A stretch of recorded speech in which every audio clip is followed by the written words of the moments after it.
Hello friends, welcome to Dr. Ossai Physiology Academy, DOPA for short. This is the place where we make the learning of physiology easy, exciting, and effective. Thank you for joining me. And if you're new to this channel, you're especially welcome. And if you love the content that we share, kindly click the like button and also the subscribe button. And don't forget to turn on notifications so you don't get to miss any new content that we drop. Now let's get started. So today we're going to be doing the final part of the introduction to reproductive physiology. And there's something that we need to learn because we are building on a foundation. Do you understand? Because now we are dealing with structure of gametes, the sperm or spermatozoa and the oocyte. Okay, so for us to really understand what we'll be saying hereafter in further lectures, we need to understand the structure.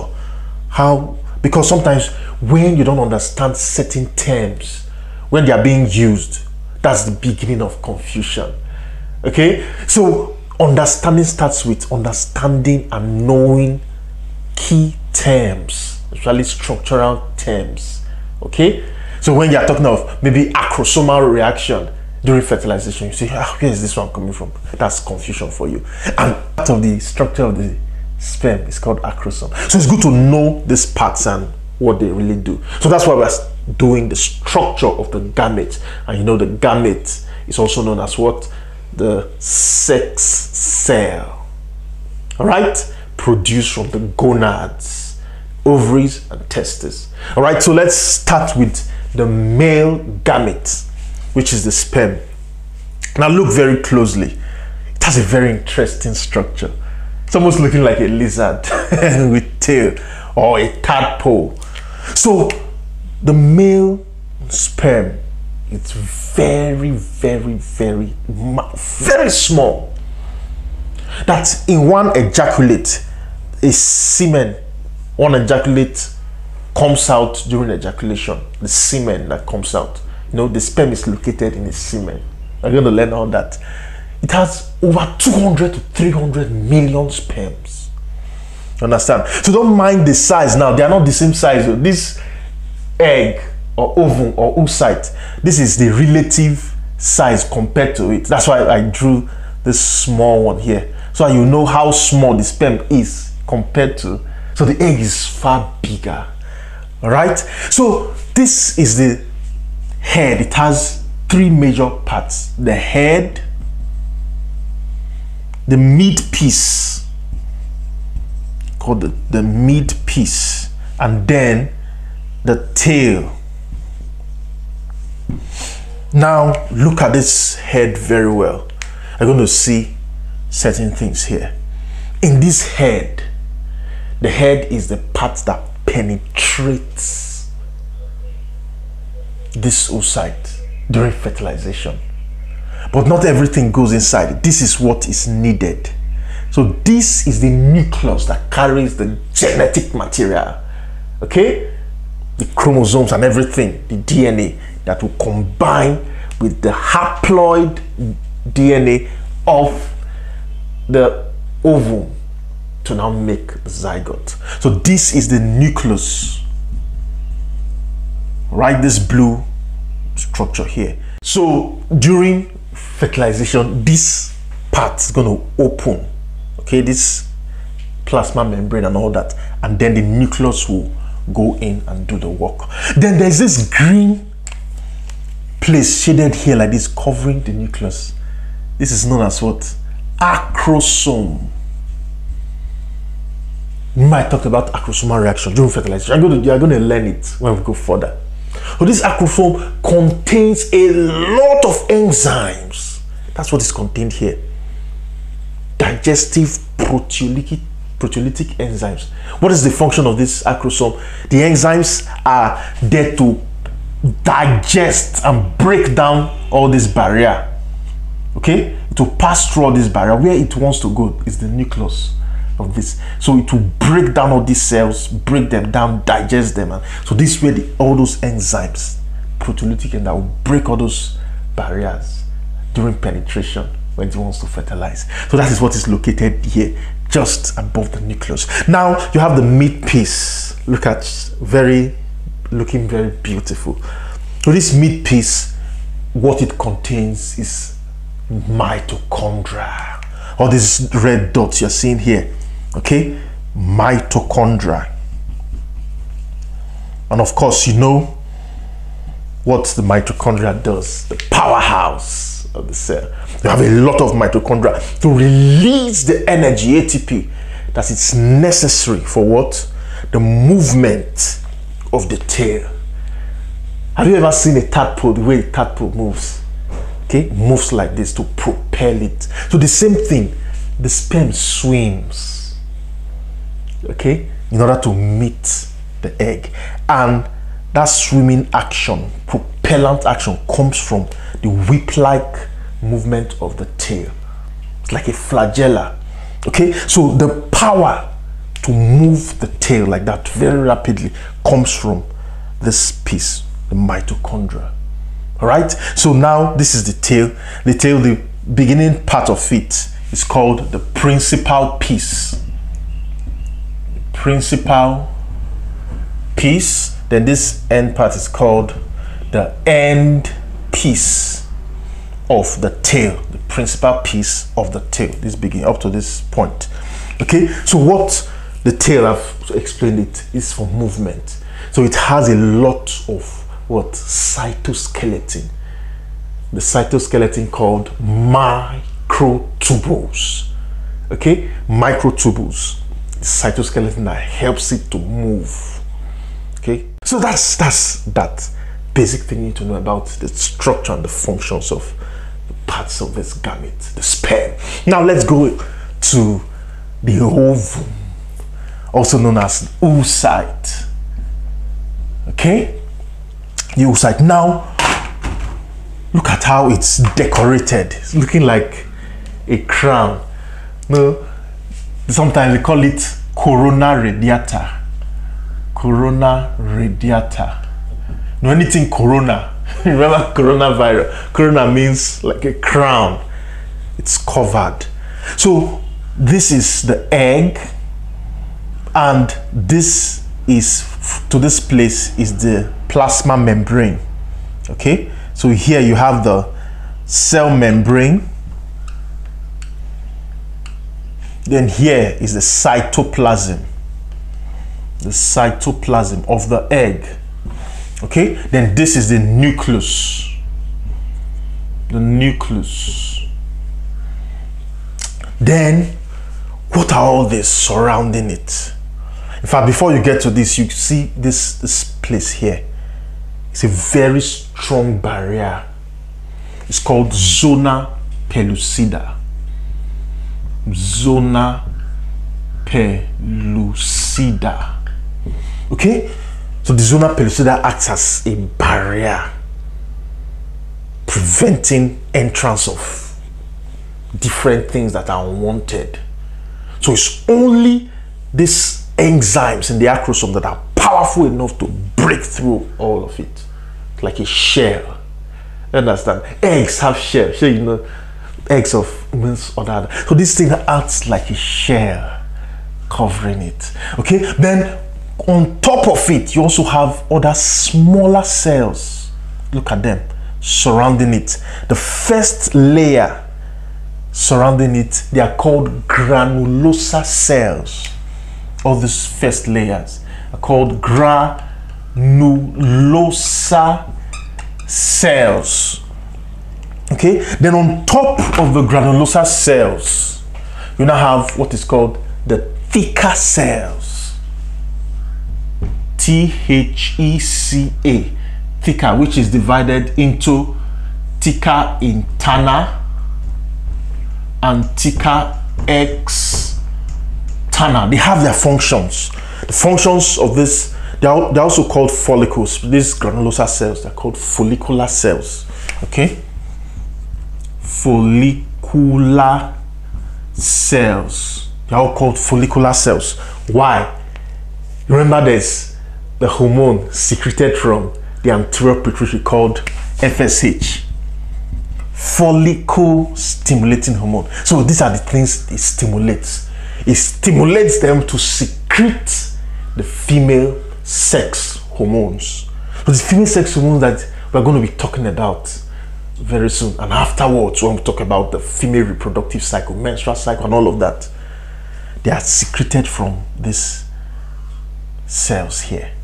Okay, granulosa cells. Granulosa cells secrete mainly estrogen. We're going to talk about that in the second part after the break, about the reproductive hormones, reproductive endocrinology, because we are dealing with reproduction in conjunction with endocrine physiology, because hormones guide and engineer and stimulate reproductive functions.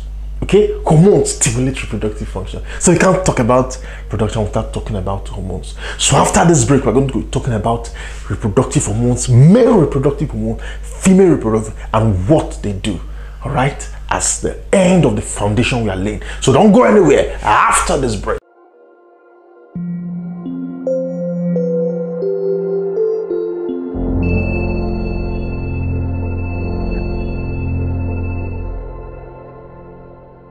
All right, you're welcome back. So now we're going to be talking about reproductive endocrinology. Now we always link reproduction and endocrine physiology together. Why? Because hormones control reproductive function, control so many things. Levels of glucose, calcium, managing stress, and all of that.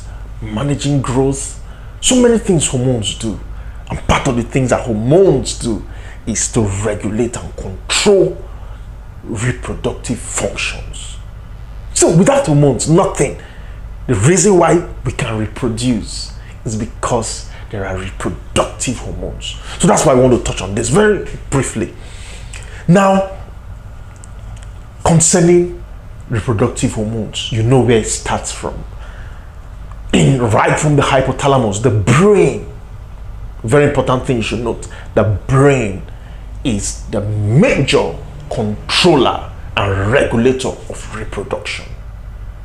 Okay, so from the hypothalamus you have the gonadotropin releasing hormone, which is known as GnRH for short.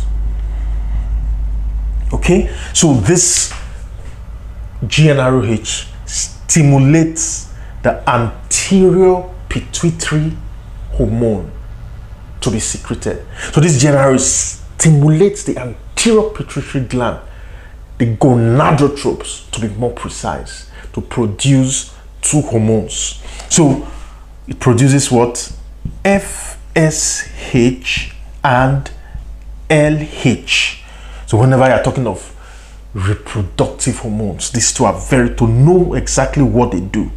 It's very important that you know them, because actually their names were gotten from their functions in the female follicle. Remember we talked before the break, we talked about follicular cells, follicle stimulating, and so on. But these two hormones, they also have functions in the male, as we'll see. Okay, so this is from the anterior pituitary gonadotropes. Gonadotropes. So the gonadotropes in the anterior pituitary gland secretes these two hormones that now go to the gonads, the testes, and the ovaries to stimulate certain cells there to produce the real male hormones and female hormones that are responsible for every reproductive function that you see. So now in the male, this anterior pituitary have been stimulated to secrete these two hormones. So what does FSH do in the male? What does LH do in the male? All right, so this FSH, follicle stimulating hormone, what does it do? It stimulates spermatogenesis. Remember that the testis has two functions: spermatogenesis and what? Secretion of testosterone, male hormones. So this one is responsible for stimulating spermatogenesis. So right here in the male, this is responsible for stimulating spermatogenesis. Spermatogenesis. So this is what FSH does. Then LH, what does LH do? LH stimulates certain cells in the testis known as interstitial cells. Okay, the LH in the male stimulates interstitial cells in the testis. Interstitial cells. Those interstitial cells are also known as Leydig cells, or we just call them interstitial cells of Leydig, or you can say Leydig cells, anyone. Leydig, L-E-Y-D-I-G. Okay, interstitial cells of Leydig. To do what? To secrete testosterone. Okay, so when we're talking about LH for the male, this is what it does. Stimulates this cell type in the testis to secrete testosterone. Testosterone. Okay, so testosterone is the male hormone. Generally speaking, male hormones are referred to as androgens. Androgens, male. Okay, then female hormones are referred to as estrogens.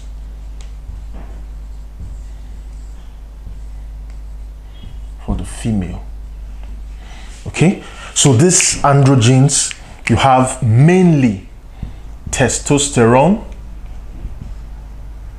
and androstenedione. Androstenedione mainly. Then estrogens is the name given to 3 major female hormones. Estrogens, you have estradiol. The Americans, they don't use the O, they start with the E, so anyone you want to use. Estradiol, which is the more abundant one.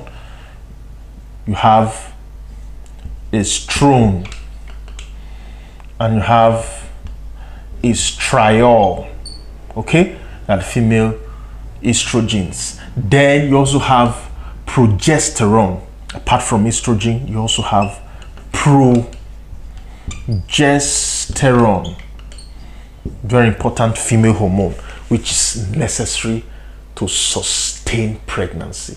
It's also known as pregnancy hormone. Okay, progesterone is also known as pregnancy hormone. Okay, but most other reproductive functions, development of puberty, and most every other things are done by estrogens. This one is mainly concerned with pregnancy. All right, so now we've talked about FSH and LH in the female. So what do they do in the female? FSH and LH. Now LH in the female stimulates the thicker cells. Remember, we talked about the thicker cells. Okay, to secrete androgens. To secrete androgens, male hormones. Okay, but not so in large quantities. Secretes androgens. Then FSH now stimulates the granulosa cells to secrete aromatase. It's an enzyme to make aromatase.